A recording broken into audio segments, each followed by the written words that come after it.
Hey, what's going on, guys? Dropship Tyler here, and I'm here for another Wednesday, 8 o'clock p.m. live, and like I do every single Wednesday. I'm glad for the people that could make it. Tonight, I have Anthony with me, and he is actually you're going back to Columbia soon, correct? Yeah, I'm leaving on Sunday, so this might be our last one. Had to make sure we got one more in before he left. Before we get started, got some things I got to do and some people I want to shout out. So last week, as you guys know, I put the top 4 super chats on my computer here, as well as I'm doing a new thing where if you have a channel and you're a subscriber to me and you're engaging in the chat and all that, just let me know and I will check out your channel. So I am doing a shout out every Wednesday to somebody who has a channel on my YouTube. And the only reason that it's this person is because Anthony and I were just watching his videos before we started.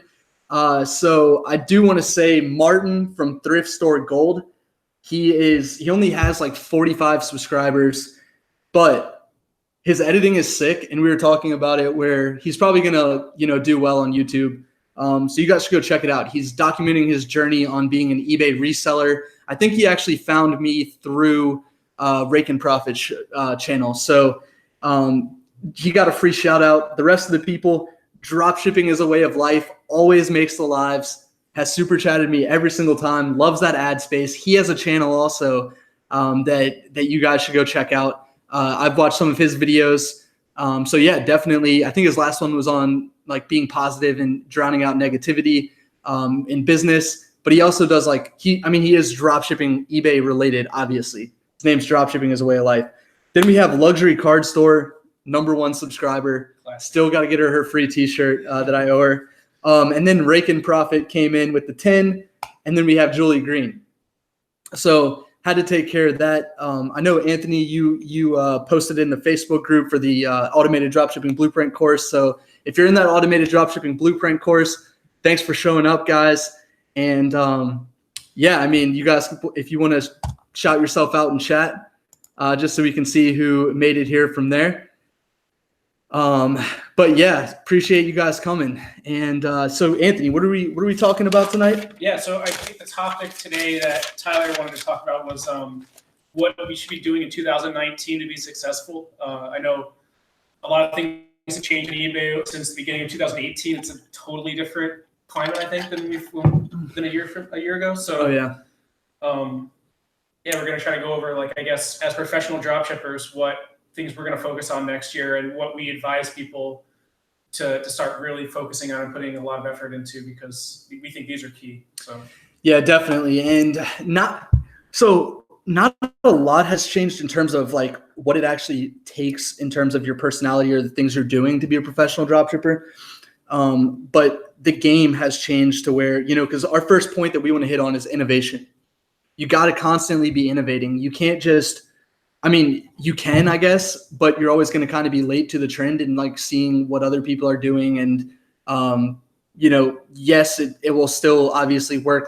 For the manual store, for example, if you're sitting on the sidelines right now and you're not creating a manual store, when I've clearly had success with very little effort that I've put into my store, I think you're making a big mistake. So, maybe create that manual store and then figure out how you can make it better, be an innovator. That's our biggest point. So that was, that's always been a point in any business that you need to. I think last year, some of the stuff that I was just kind of learning from you at a year ago. Mm-hmm. And I think a lot of the stuff I learned is still, the process is extremely relevant now. I pretty much do exactly the same thing for the process. It's just the strategy is always changing. So I know for now, we're talking about the manual store. Mm-hmm. That's a good resolution for everyone to just start a new eBay store if you can, and just start dabbling a little bit.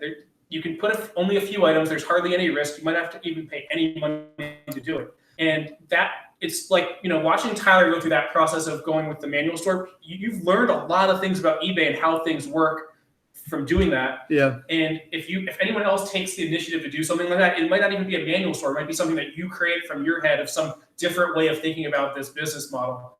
You might start learning things. How does eBay rank you? What's the algorithm differences for someone with software versus manual versus whatever your idea might be, or look at your listings where they pop up. So it's definitely worthwhile, I think, to be innovative, try to figure out things for yourself, and that's how you actually get ahead of the trends and not be someone who's constantly reacting to things that are going on. So agreed.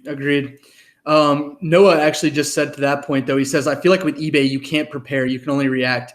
It's not a proactive business, but rather when you react to what they change. So I agree, but yes, but at the same time, you can be innovative and react quicker than everybody else. For example, I wish I had started the manual store and testing that theory out, because my promoted listings still works 2.5 months after I started this manual store. So, with your store, you just said it was 30 days. 30 days. He just created a store, and after 30 days, his promoted listing stopped working, and you can clearly tell the account's been flagged as a dropshipper.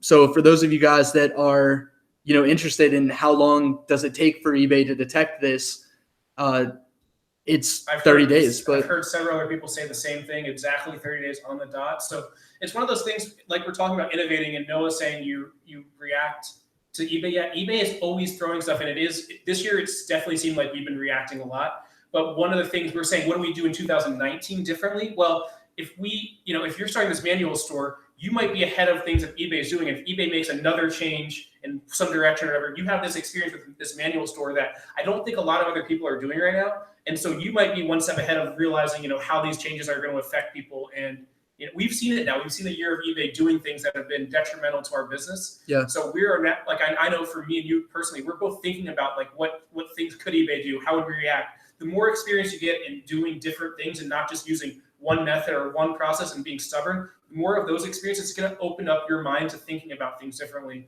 and being more on your toes when something happens. And definitely I won't panic as much next time as I did this time, because I've seen what can happen. So and again, we do want to reiterate that a flagged store there can be growth in a flagged store, and if you do things perfectly, there will be growth.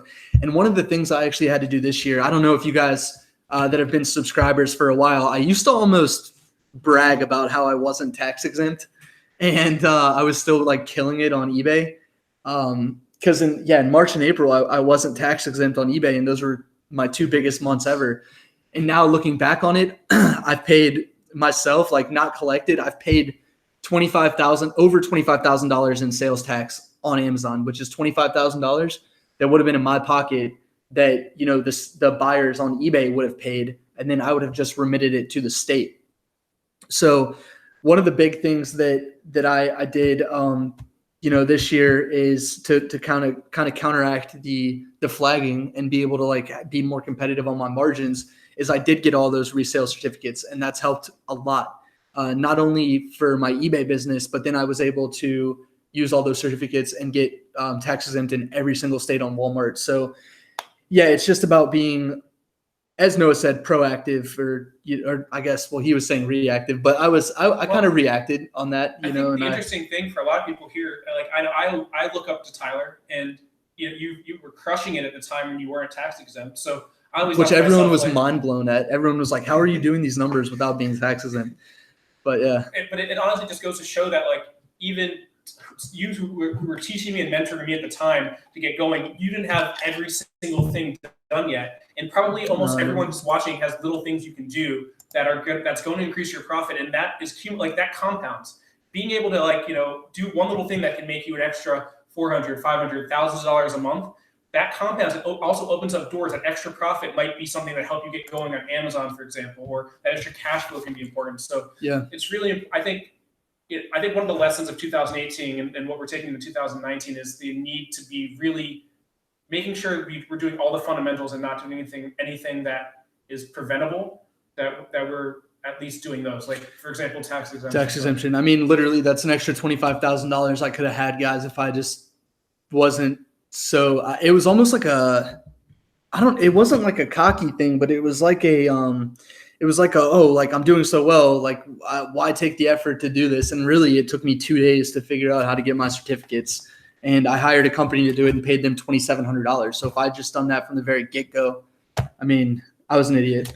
But I learned my lesson there. And anyway, so we're going to, I guess with what Anthony was just saying, let's get into like, we'll skip over the organization one because we were just talking about this, but taking every possible edge you can. And when we talk about edges, I mean, we both have like a poker background, and poker's a game of like people making small mistakes, but in the long run, those are going to add up. Yeah. Like if you do one play, once that loses you $1 on average, and you make that play 100,000 times in your life, that one play just cost you $100,000.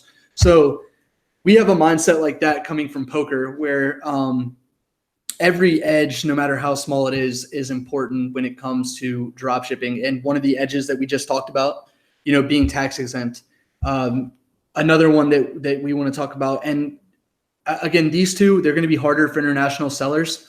And we've always been upfront with people saying, the people that are in our mentorship group, we asked it to if you were going to apply for that, we said, we can pretty much help anybody who's tax exempt and who has a 5% cashback card. But in terms of international sellers, now I'm pretty sure they can get tax exempt, and it's not super difficult. I know there's a good site. It's free, llcuniversity.com.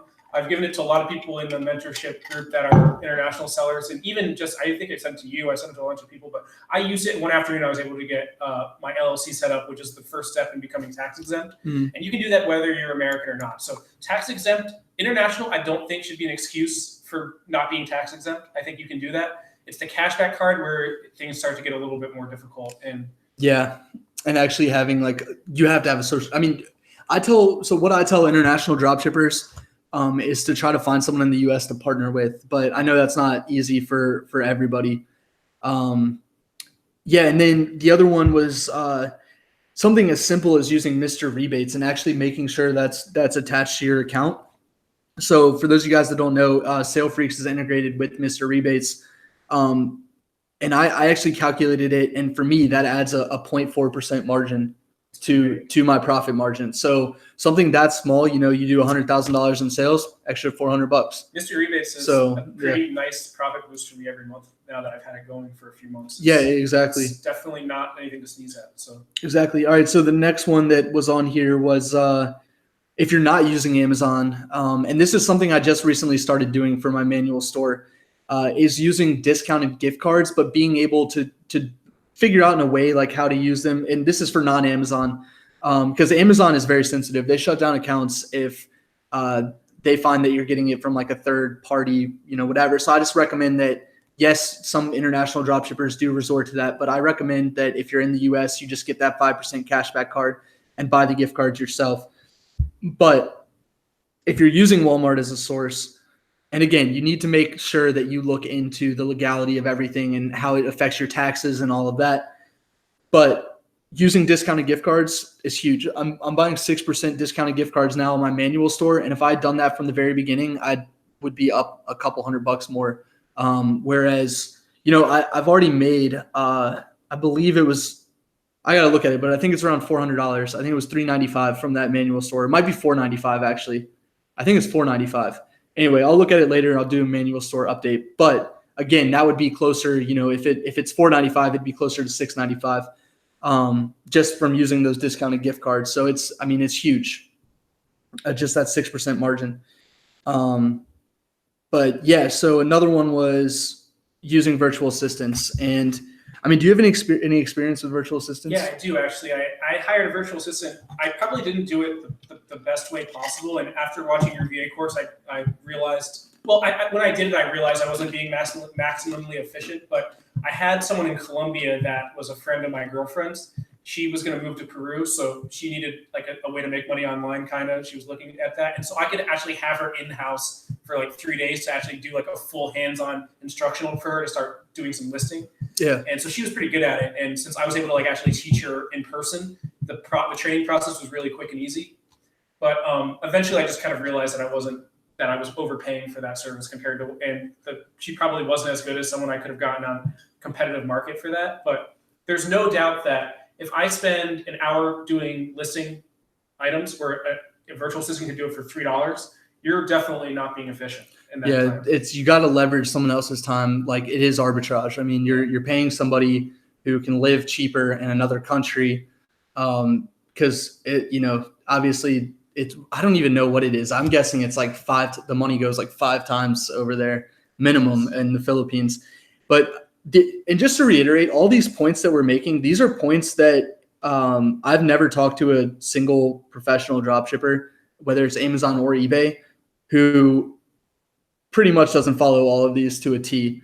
These are fundamental. Yeah, it's fundamental. Like these are edges that some of them are small, but they're ones that you need to take, and everyone should be taking. I don't know a single person well, maybe a couple, some like really stubborn people that don't have a virtual assistant doing their customer service. Because in my opinion, that's the one thing that burns people out once they get going for a few months. I do agree that you should probably do all your customer service at first and really understand how you want to react to each situation and all of the situations that are possible. And then hire somebody to do the customer service for you, because that's the most tedious task, to be honest. So so then the other one was engaging in the community. So all of you guys that are here now, you guys are following this one, but the biggest way that I was able to boost what I was doing, and I guess now that you're doing the mentorship stuff and you are engaged in the Sale Freaks group and all that, having as many connections as possible that are in dropshipping. I mean, even if if you want to do Amazon, you want to do Amazon dropshipping, right, for example. So the fact that Anthony's in the community and talks to people who are doing Amazon dropshipping, and especially me, like how much easier is it for you now that you have the connections to get into that other? I mean, it's just unbelievably priceless. Like you can't even really put a dollar amount on. You could and I mean, I know you did to me a couple of days ago, but I mean, that you can get so much out of being engaged and making connections, and I think it's one of the things that I completely neglected for the first 6 months of dropshipping. Yeah. And I looked at Tyler and I always thought, like, why is Tyler wasting his time on this kind of stuff? Maybe not to that extent, like maybe not wasting your time, but I was just like, is that the most efficient use of time? And my takeaway now is that putting time into the community is far more valuable than maybe even putting time into your business sometimes. Like there are so many things that can help you in so many ways that you can't even predict. So I mean, I know today someone messaged me on WhatsApp and we had a conversation, and then like I get a few nuggets out of that conversation that I then use and apply to my process. So it's one of those things, taking the small edges. Sometimes you don't know what all the edges are. And then I've done a mentorship with someone who was a CPA who told me how to create a stealth account in a way that doesn't put the other person in any liability perspective. That's something that if I was living in Colombia, I would have had to like hire a CPA and done paid them for a virtual consultation or something online. It probably wouldn't have been possible, or would have been very difficult. And instead I just, in the middle of doing a one-on-one chat with somebody else, he brought it up, we talked about it for 5 minutes, and I figured out how to do that. So I think engaging with the community is one of the things that if you're not doing it enough now, do it more, because it's huge. And also one thing I will say about, because this is our last point, is, well, diversify your income streams. If you're going to do drop shipping, do eBay and Amazon. Don't just start with eBay and then do Amazon. Like, it's a fact that Amazon is going to probably get you to where you want to be quicker. But also outside of that, it's easy for me to say because I have a YouTube channel, but again, like I didn't know where I wanted to take drop shipping, and I didn't know what I wanted to do with it. And I feel like a lot of drop shippers are like that, where they don't really want to do it forever or think they will, but they're going to do it as long as they can. Right. And that's kind of how I feel. And that's why like the diversifying in the income streams is, as good as possible, or as much as possible, is very important. So, I want to do real estate eventually, eventually. God, I can't speak. Sorry. And that's the background I came from, with where I worked for 3 years before I actually got into drop shipping. But in terms of within drop shipping, I mean, there's Shopify, there's Amazon, and there's eBay. I don't recommend Shopify. And here's the guy last night, Zay Logical. That's the guy that kept saying, "Hi, I do Shopify. Why don't you do Shopify?" So big shout out to Zay Logical for coming back after me getting upset last night about that. But eBay and Amazon together can be very lucrative. And obviously, once you learn the eBay game and you get into Amazon, I mean, you saw my numbers, and you guys, I literally showed you guys live in my 2018 income report on Amazon. some of you guys can be like, oh, well, you did 2 million in sales and only profited 113K.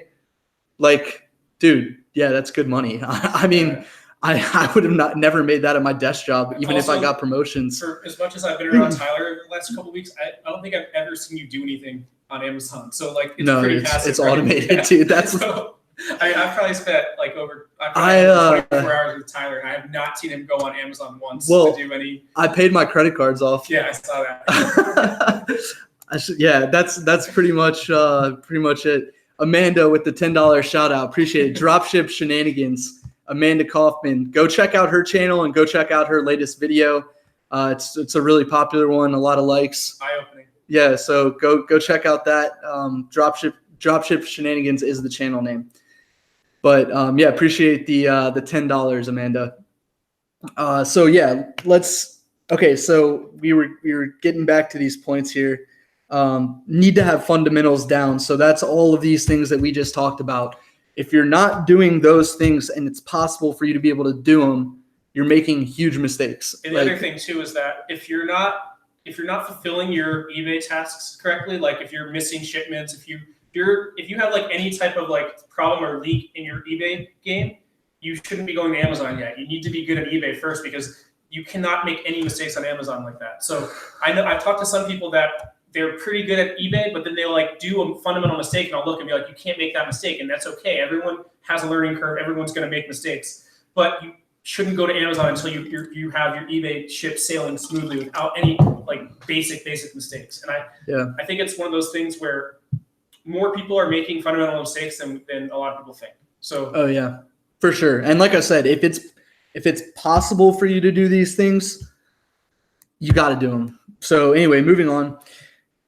Be obsessive with drop shipping. Watch as much YouTube as you can, but you gotta take action. You have to take action. And one of the things that one of the reasons why I stopped playing poker as much when I went into drop shipping was because I got really good at poker by being like completely obsessive. Like I would spend my entire day watching poker videos or playing poker for like a year or two when I first started getting good at poker. And I kind of feel like if you're not taking that approach to something, it's hard to ever reach like a really high level of that industry or that job or whatever that task is. So it's one of those things that I know for some people it's not possible to be someone who spends 18 hours a day on dropshipping or less. And for me, it's less possible than it was for me in poker, because I have a kid and a girlfriend and stuff. So I can't be as obsessive as I was in the past, but you really need to be someone who like truly cares about the idea of dropshipping, watching videos, consuming content, critiquing your own processes. Those are things that it sets you apart from being someone who's like average above average to being someone who like is really doing well and thinking about.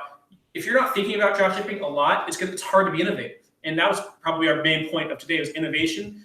And I remember when I was getting into poker, I dreamed about poker hands. When I was walking to my classes in college, I would be thinking about what would I do with this. And in dropshipping, it's the same thing. When I was on the car driving over to Tyler's house, I'm thinking about like, what if we did it this way? What if I tried this or that? And having your mind constantly engaged in that direction and thinking that way is the way you become innovative. So yeah, one thing I will say, like I got obsessive to the point of dropshipping or doing dropshipping when I first started for those first 6 months. And even today, like with my manual store, I get obsessive with that now because it's something new. But it was to the point where I'd be going to the gym and I would just like stop in the middle of the gym and be like, wait, I got to go home and do this. Like I got to go home and try this right now and see like what happens and blah, blah, blah. Like it's crazy, man. It really is. And yeah, just constantly just take action. So be obsessive, watch YouTube videos, consume content like he was saying, but don't just consume content.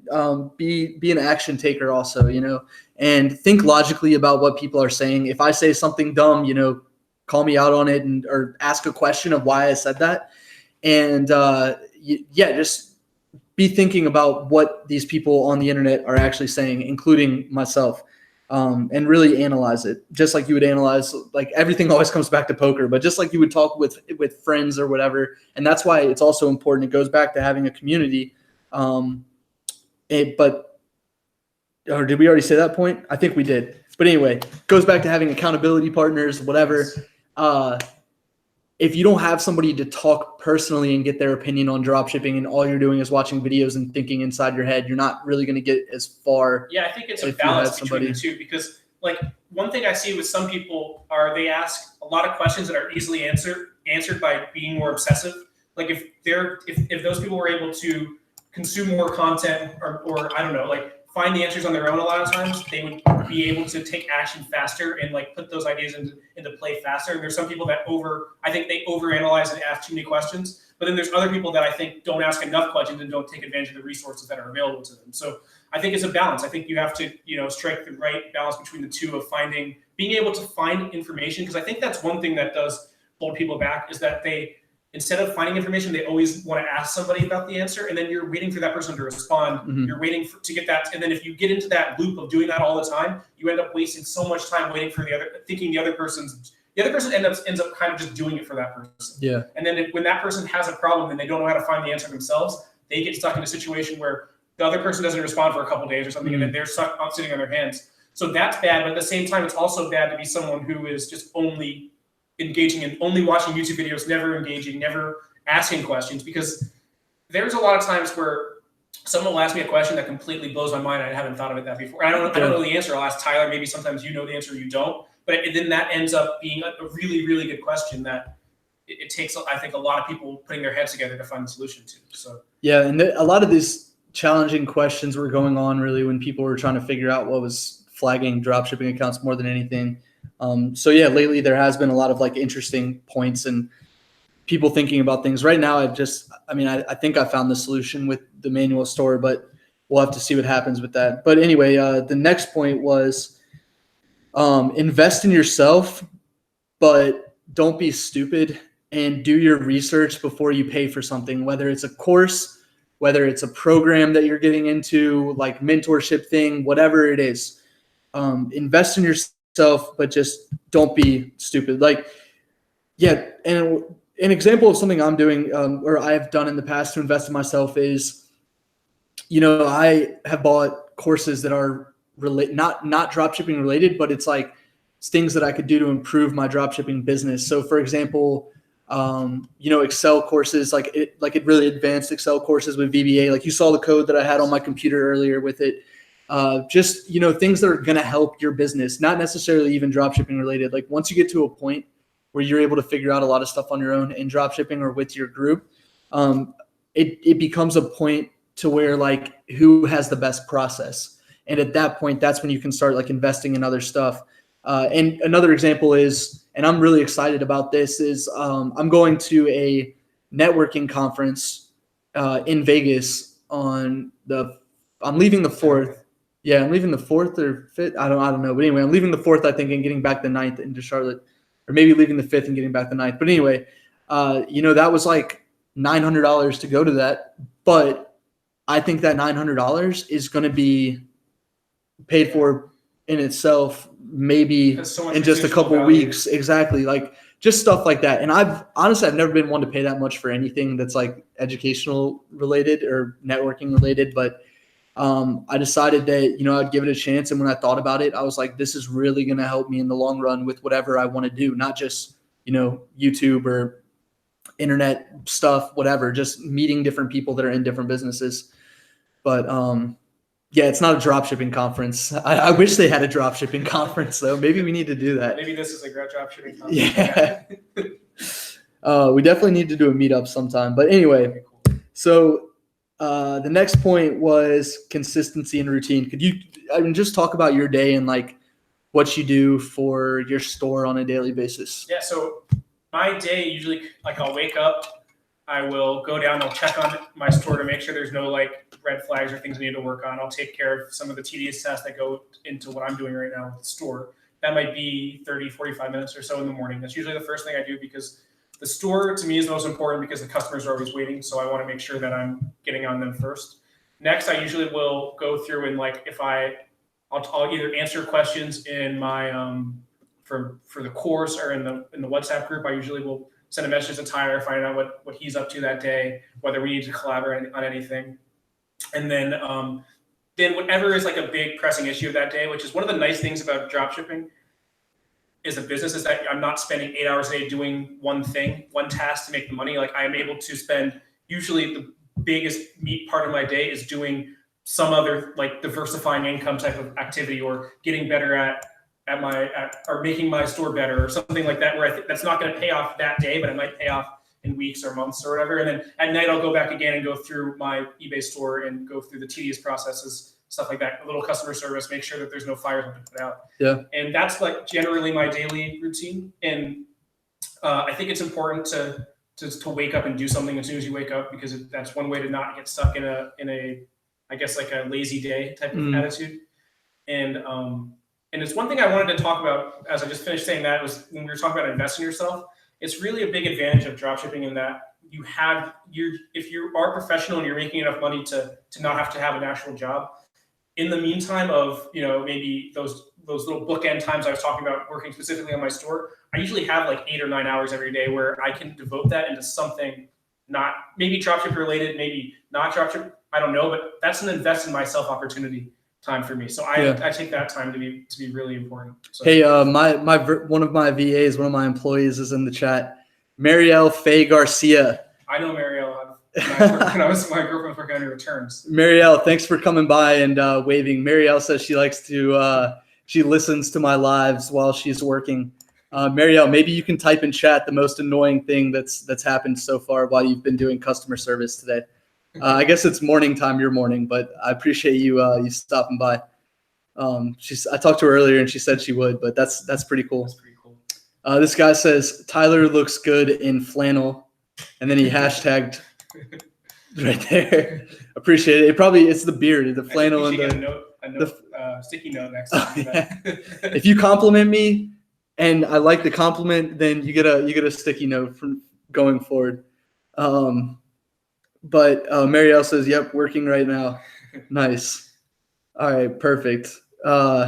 That's good. My business is running. Yes. And my employees are still being entertained by being able to listen to me. So we've been at it for 30 minutes. We hit everything. One thing I wanted to just reiterate was the consistency and routine part. When you're just starting, I mean, you really, really have to be in this every single day. And this isn't something that you want to make into you don't want this to be a hobby, because if you treat it as a hobby, it's not going to go anywhere. I mean, yes, it can be fun. It can, you can spend some time doing it, but in the long run, that's really not going to get you where you want to be. Most people find dropshipping and get into dropshipping because they want to make money. And whether it's $500 a month or $5,000 a month, the amount of effort you put into this is going to be directly correlated with the amount of money you make. So consistency and routine is going to be big on that. I talk about this often, but when I went to Vegas during the summer, I lost my consistency and I lost my routine. And not only did my eBay business suffer, luckily my Amazon business runs itself. Like you said, I haven't been on it once other than just to check sales and cash out the money. But yeah, my eBay store suffered, took a hit, and my YouTube channel, I had all this momentum. You saw it. I can post a graph on Instagram or something if you guys want to go check this out after that. But basically my YouTube channel was like this, and then I stopped doing videos for a month and a half, and my viewership went like this, and now it's slowly grown back up again. So it's kind of crazy how every single business, because my eBay did the same thing where it was, here, or I guess it was April and then there, but then it was like this and then it was like that, and now it's back like that. But eBay's annoying like that. It's been a challenging year in eBay. Yeah, for sure. But like I said, I'm just so excited about the manual store. That's why I keep talking about it. But let's get into some of the questions and see, who's here. We got a lot of. We did some. So Branch Out says, hello, my question is, when selling on Amazon, what are the return shipping settings, especially when you're using more than one supplier? Thank you. So there is a way to get return exceptions. One of the big things that cost us a lot of money in 2017 when I was drop shipping on Amazon is the fact that when somebody was doing a return, Amazon would automatically provide them a label and then ship it to my house.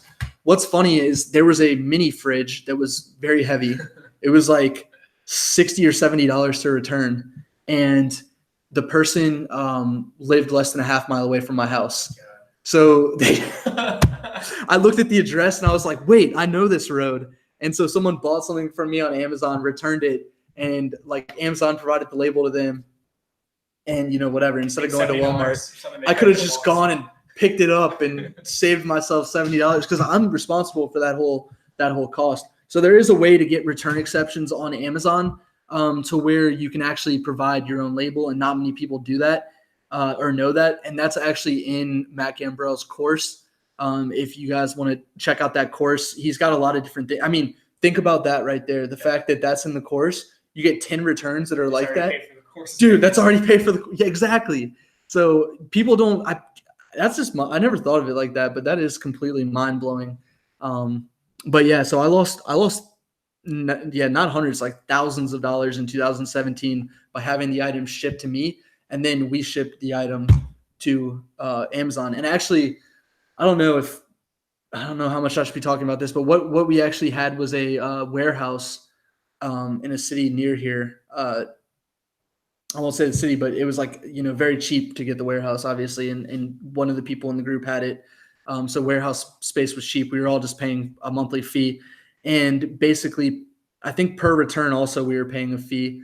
And we would have the item shipped to the warehouse, but we still paid for the label. Instead of it coming to my house, we were just putting that as the default. And then they would take the item to Walmart and get the return done for us, and we would get the refund back on our credit card.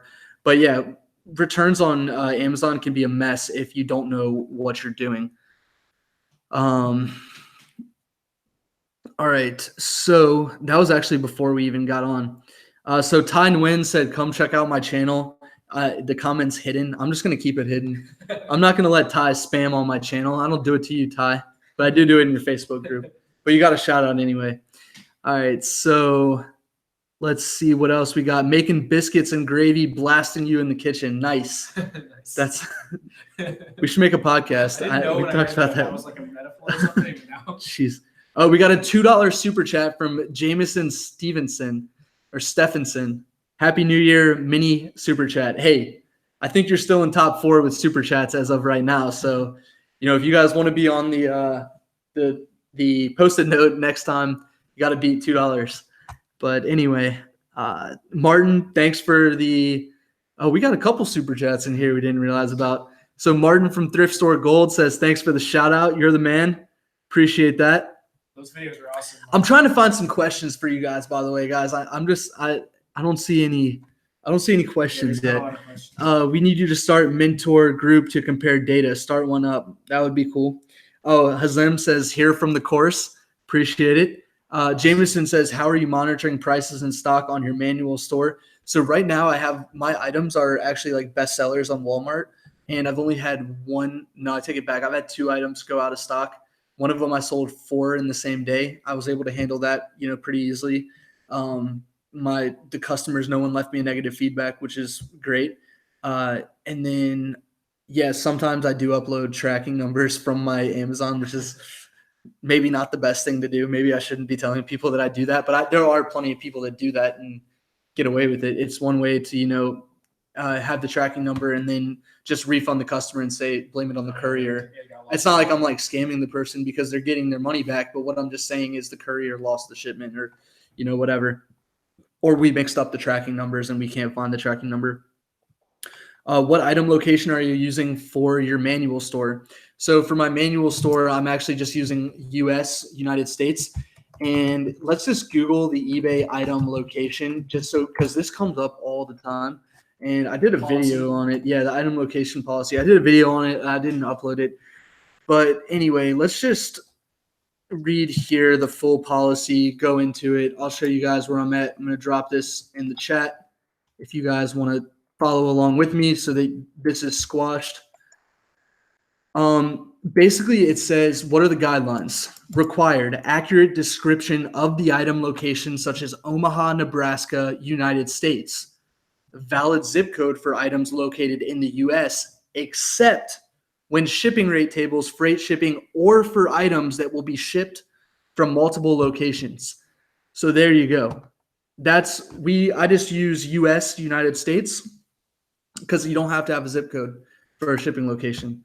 So there you go. We squashed that right there. Where were we? How do you monitor? We talked about that. Oh, there it is. All right. So let's see here. I had many clicks and some sales from promoted listings. Then a month suddenly dropped almost to 0 impressions, no clicks. That's a flagged account. So that's the big indicator of flagged account is if your promoted listings stop working for you. So as I said, mine are fine right now, which is why I know that what I'm doing currently and the steps I'm taking to prevent being flagged on my manual store are working thus far. So just finished the course from start to finish. Just wanted to give a thank you to you guys for being educators in the dropshipping space. No problem, Charles. That's awesome. I mean, we love doing it. Obviously, I think I answered one of his questions today on the course. Nice. That name, so. Nice. Yeah. So Charles says when you say manual store or 0 processes of the automated store, manual listing, manual filming, etc. Yeah. So Charles, a lot of it is manual, but I've actually built some systems, and Anthony, you can verify this because basically I built systems in an Excel file using VBA coding, and I have an email parser that collects data from my emails, puts it into an Excel file automatically for me. I go into the Excel, my what I call it, the control file, and I click a button, and all of the data is put into an organized fashion for me, and I can see which items have been shipped out. I basically created like my own tracking software and accounting software, like the other ones that are out there. I don't want to name any because I don't want to say I'm competing with those, but it's all manual. It's all done through parsing emails and getting data from emails and then putting it into Excel, and just using CSV files to upload into the file exchange. It's a different form of dropshipping than what we teach in the automated dropshipping blueprint, but we still can verify that there is money to be made with both processes. The reason that I am excited about manual dropshipping is because all of the hard work that you put in, and actually, to be honest, for the automated dropshipping blueprint, you're not really putting in as hard of work up front as you are with the manual store, because a lot of the stuff is done for you. And how much did you make on, if you don't mind me, this month on your one that you just got flagged? How much did you? And that one in 30 days, it was over $1,000, and that was a brand new account. Over $1,000 in profit, and I started the account on November 21st. And then you got flagged like December 21st. Yeah, and that period from November 21st to December 21st. With only like 300 items or 300 or 400 items. Exactly. So again, like with the automated dropshipping blueprint, you're gonna. I don't want to like guarantee because you have to follow everything in the course that we teach.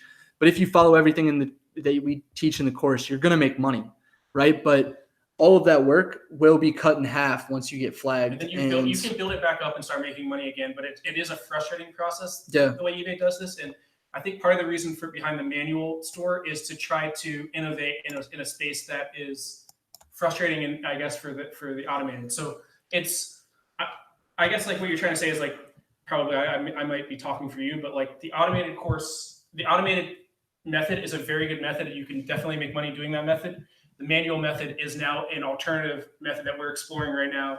Or in combination with, right? Yeah. Yes, I actually think that's what you were going to say. Is it's good to actually have both going at the same time on separate accounts. So they asked what email parser I use. I just use emailparser.com. It's a downloadable email parser. It did take me 2 to 3 hours to figure out how to actually parse the data from the emails, and I'm only doing Walmart emails right now. But basically, it puts it into a form where you can say like, grab this data point after this wording or whatever. So if it's like order total, you put that in there, and then it will grab. This is really complicated stuff, but it will grab the number, or you can do the HTML and go in and find the HTML tag if that's in there, and it will parse the data based on the HTML tag.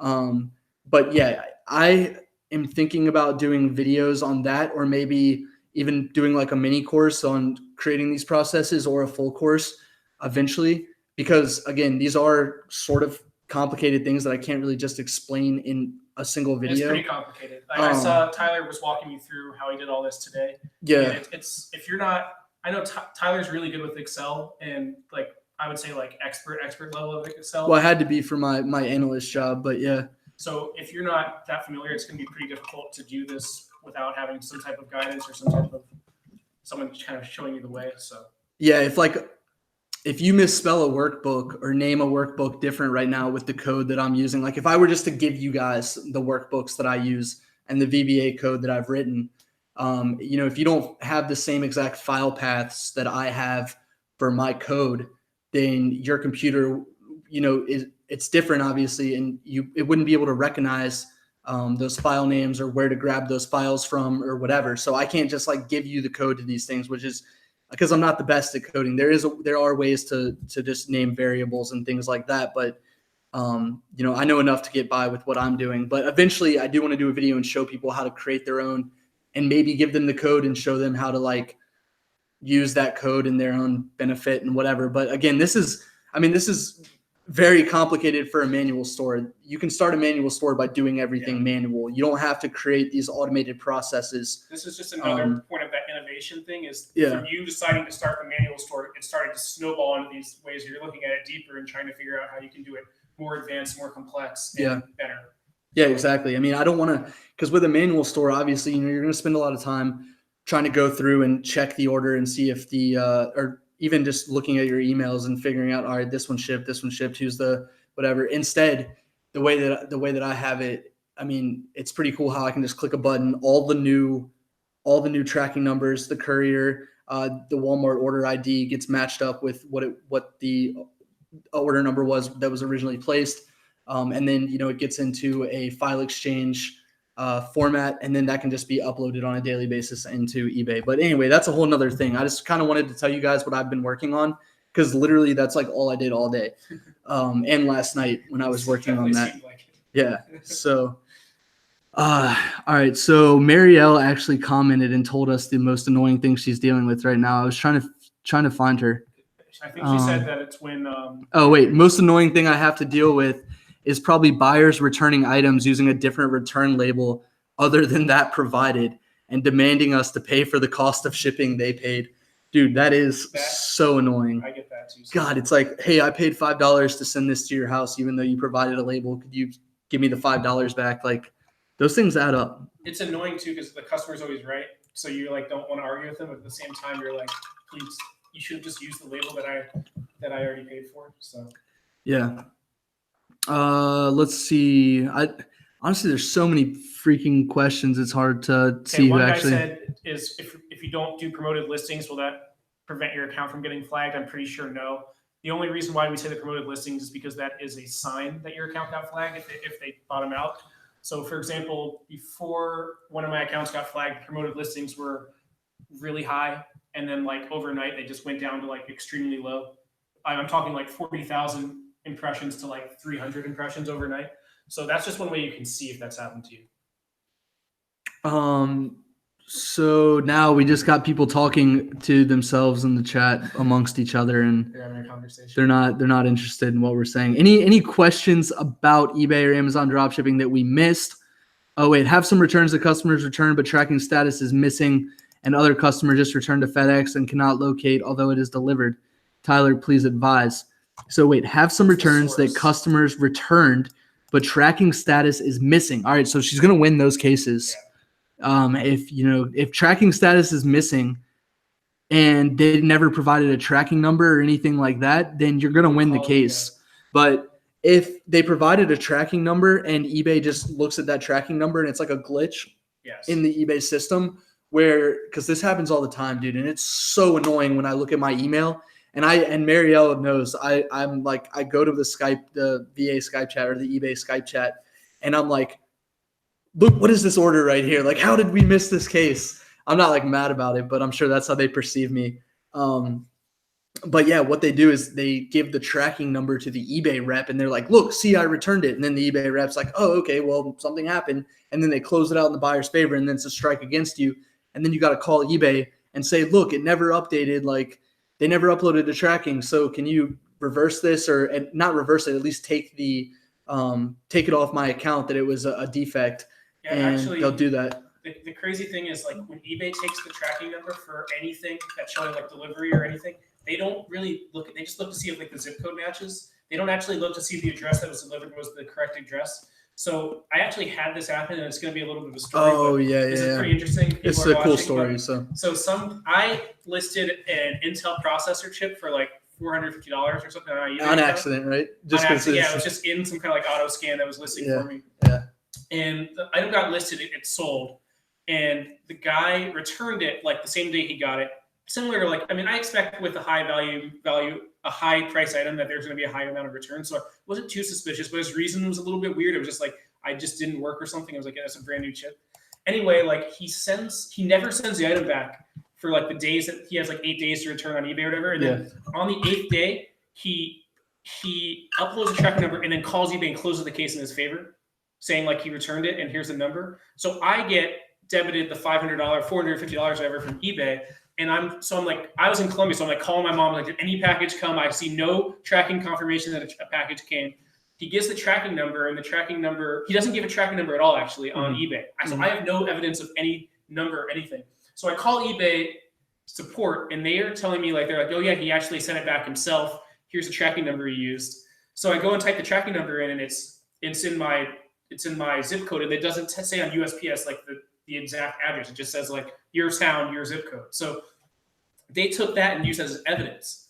So, and I'm in Colombia in the meantime. So like I'm thousands of miles away. What am I going to do? So I had my mom go to the post office and to the police department. And luckily the post office was able to take that tracking number and showed the address it was delivered to. And they actually delivered it to like this small gas station in our town. So my mom went to the gas station, and the gas station had the package, and it was just a package of chalk that weighed exactly the amount that the processor was supposed to weigh. Oh my God, dude, they were clever. They were really clever. So then I talked to eBay, and I gave them that information. I said, look, like here's the actual, there's confirmation that it wasn't sent to me. It was sent to the other address from USPS. I got them to like give me a written document or to make a printed off document showing the address, and they closed it. They closed the case, refunded me the money, but that guy got away with his money too. Oh, so eBay took the loss. Yeah, eBay took the loss. And then I actually heard another guy in our mentorship group had the exact same thing happen to him and the exact same solution. So that's crazy. You know, that happened to me on like a $150 item. You remember me telling you about that? And I just was like, oh, well, $150. I guess it's a loss. Like I didn't go to that amount of debt. It was $450. Yeah. It's hard to just give that up. I would have probably done more investigating that was dumb of me to not, because I guarantee you they probably sent it to like a store around the corner like they did with you. But that is a very interesting story. And the crazy thing that I took away, and I hope like people don't do this scam after listening to me, that would suck, because be ethical. But like the crazy thing I took away from it is like this guy can just keep doing the scam, because even though like I proved that he stole the item, like he was fraudulent in his return and everything, eBay still didn't like punish him or anything. They just like put a flag in his account, and he'll just make a new account. I think he had zero feedback when he bought it from me anyway. So Say Logical says, were you laughing when you saw the chalk? Well, I didn't see it. Only my mom did. But I'm sure that made because you were in Colombia, right? Well, actually, my first reaction was I was mad, because I was like, if I don't win this, if I don't call eBay, and they like, because the guy told me, he was like, even if you get all that, we might not close it in your favor. Yeah. On the phone, he was like, you want to like present all the cases that then we're going to analyze and make sure like what you're saying is correct and we agree with you. So I was like, if I have the chalk, go to eBay, and they still don't give me the money back, I'm gonna be pretty pissed. Hey, I just put time win and timeout. It says you can put user in timeout. I put user in timeout for 300 seconds. It's a long time. Dang. Sorry, Ty. I didn't mean to do that for that long. I just wanted to do it for I wanted to do it and then instantly do it. Oh, it says message deleted. I didn't. Oh my God. All right. I did not mean to put user in timeout. All right. I'm sorry, Ty. I did not mean to delete all your messages. I wanted to put you in timeout just because I saw you were talking too much in the chat. This is like how I got mad at Say Logical the other night, or last night when he was talking about Shopify too much.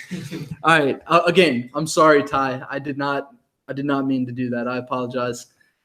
So guys, thanks for we're at 6 minutes. We'll get it. All right. Martin says he's talking to me. Sorry. Yeah, I'm sorry. Sorry, Ty. Again, I'll message you on Facebook after this and apologize again, because I've never put anyone in timeout. And so I didn't realize that was we like the engagement, Martin. We like the engagement, but I just wanted to try it out so that Ty would not be able to talk. And then All right. So how many VAs do you have working on your Amazon account? Right now I have 7, and I have 2 eBay virtual assistants. So yeah. Wow. That's funny. All right. So hello mentors. Thank you for sharing. Should I stop listing with my auto listing software and start listing manual? I say do it in combination. Yeah, definitely do both. The advantage of auto software is that you are going to have tons of time to do manual too. So keep doing auto. You will make money on auto software. Like it's not dead. It's not completely dead. There's still money to be made. There's no use giving up on it. And in fact, I'd probably suggest people start if they haven't yet. It's the best way to learn. And there's a way to make money. It's just that it's not as lucrative as it was in like April or March. So yeah. Do you have any closing thoughts on here? I'm trying to message Ty right now. So Ty, look at your Facebook if you're watching here. We're gonna try to get Ty in the live chat for the last couple minutes just to see if he'll forgive us. So Ty, if you're watching, go and I'll drop you a link so that you can get into the live here. But oh yeah, you can actually. Oh, wow, that's pretty cool. Yeah, closing thoughts. So just a couple small things that I wanted to mention. It was just first I want to say thanks to everyone from the course Facebook group that came over. If you're in the course and you're not in the Facebook group, I have a link in the course that you can get into it with. And we're kind of using that group as like a higher end strategy and feedback discussion board. People can talk, bring up any questions that aren't specific to the videos. We like using the videos comment section because it's specific to the topic. So like, for example, if we do a video on like purchase issues and you ask a question about that, I know exactly the topic you're talking about. I can say like, using the videos. There we go. If you have a question that's really specific to any video, that's a good place to ask. And so thanks to everyone from that came by. There we go. Look who it is. There he is. Hey guys. What's up, Ty? How you doing, man? I'm doing good. Oh wait, our volume is down. All right, 1 second. All right, there he is. Ty, I'm sorry for putting you in timeout, man. Completely muted. I can't even press enter when I chat. Oh, well, now you're on the live, so it was all worth it. See, guys, I'm a savage, as Martin says, but I do at least make up for my savagery with allowing people to get on here. So, Ty, what have you been up to today, man? I was just working on my video and getting my video out, basically. Oh yeah, it looked like you were talking to Martin instead of working, but yeah. Yeah, I was talking to Martin. Yeah. So you were talking about his editing skills, so I checked out his channel, and I'm like, okay, I can learn something from him. Yeah. So, did you like Martin's channel? Yeah. All right. Yeah, I really like Martin's channel. Martin's gonna make me an intro video for giving him all the shout outs. He doesn't know this yet, but that's what I was hoping for. I was hoping I could use him to make me an intro. But anyway, Ty, any thoughts on anything we said here about being a professional dropshipper? I mean, professional dropshipper, learning how to do a manual dropshipping store. I mean, that's the way to go in 2019 for sure, guys. And I've made my recent video on SKUGrid, working with looking at the other 800 suppliers. So hey, quit pitching software on my channel. I'm just trying to say, SKUGrid is the gold mine for 2019. They have over 800 suppliers. How much did they pay you? I'm kicking you off. All right, ejected. Eject. He's gone. All right. Now that's savagery. But yeah, I do use SKUGrid for my repricing. All right, guys, we're gonna end it on this note. He's back on chat. Now he's back on chat. This guy's relentless. This guy is relentless. Oh, Luxury Card Store says check your super chats. Did we get a super chat from Luxury Card Store? Oh wow. Got to maintain my place on the board. Luxury Card Store. Thank you for the $5 super chat. Appreciate that. All right, guys. Well, I appreciate everybody that came by and watched the live tonight. We made it to 60 minutes. So even though it took all those shenanigans. Can you explain if we open a manual store, should we open in the same information in PayPal for automated? I did, and mine still I'll works. say one little thing about that before we end is that if you already have a lot of eBay stores, you need to be really careful about opening more. It's a new thing from eBay, I think, in the last few months, where they're starting to punish people that are opening too many stores too quickly. So I would be, if you have one store, you're probably fine, but I would be a little careful about it when you're going 3+. So it's just one thing to keep in mind. I don't want people to like get their account shut down for opening too many stores. Yeah. So Dropshipping is a Way of Life says the way to succeed in 2019 is to keep giving Tyler super chats. $10. Nice. Appreciate that. Dropshipping is a Way of Life. And this guy said, Pipstar said Trump lover. I don't get involved in politics, but especially not on my channel. But I guess he's trying to offend me. But yeah, I don't know. I don't get. I mean, you could call me whoever you want, supporter, and I probably wouldn't be offended because that's ridiculous. All right, so Jameson Stevens says dropshipping is a way of life. Haha, nice. Yeah, again, yeah. See, he says, "Why are you bringing up politics?" Exactly. All right, this isn't a political channel. This is an educational channel. All right, so Marielle says, "Have a great day, evening, guys." Again, shout out to Marielle. Shout out to Rosie if she's watching. They're my two VAs, and yeah, I mean, they're amazing. They've been with me for over a year. I hope you guys are able to find virtual assistants as great as them. It did take me a little while, so appreciate that, guys. Appreciate that, Marielle, for stopping by. And any closing thoughts? I think we covered everything we wanted to cover. All right. Well, everyone have a good night, and if you could like this video before you leave, I would greatly appreciate it. And Ty, if you could unclick that dislike button that you clicked, I would appreciate that too. So thanks, guys.